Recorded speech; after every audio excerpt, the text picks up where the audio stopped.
Well, howdy there, Internet people, it's Belle again. So today, we're going to talk about Johnson hearing from military families.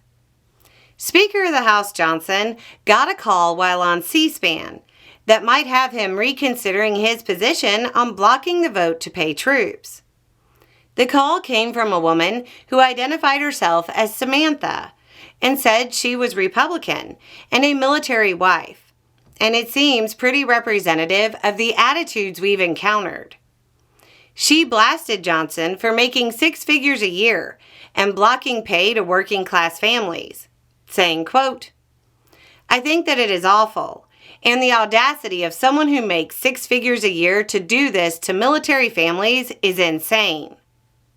It got worse for Johnson from there. She said, quote, "Just want you to hear a little bit about my family. I have 2 medically fragile children. I have a husband who actively serves this country. He suffers from PTSD from his 2 tours in Afghanistan. If we see a lapse in pay come the 15th, my children do not get to get the medication that's needed for them to live their life, because we live paycheck to paycheck." At this point, it seems like he probably knew he wasn't going to get any sympathy by talking about how it's really important for Republicans to block the ACA credits that will help keep the cost of health insurance down. She went on, quote, "I'm begging you to pass this legislation. My kids could die. We don't have the credit because of the medical bills that I have to pay regularly.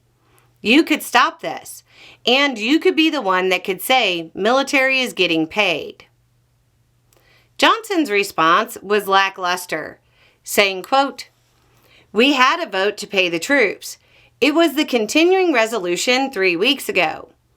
Every single Republican but 2 voted to keep the government open so that your paycheck can flow. Every Democrat in the House, except for 1, voted to close it. The Democrats are the ones that are preventing you from getting a check." Cool story. But you could tell it again and talk about the other bills supported by the Democrats that would also help people with their health insurance. You know, the one that Republicans opposed. But again, I feel like Samantha wouldn't have been receptive to that. Johnson keeps falling back onto the idea that they've done their job by passing a bill that led to a government shutdown because they decided to go it alone.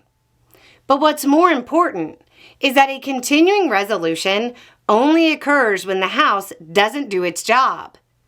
Republicans in the House have had 9 months to pass appropriations, but they spent that time working on the one big, beautiful for billionaires package that left the working class scrambling. Had they used that time to pass appropriations, we wouldn't be in this mess.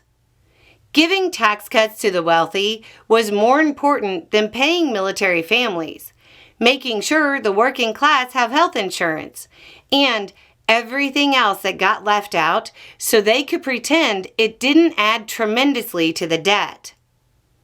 Johnson has turned into the lightning rod for all of the anger.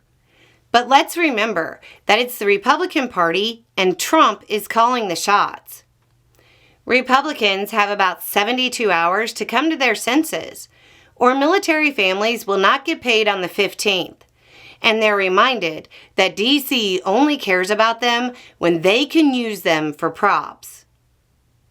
Anyway, it's just a thought. Y'all have a good day.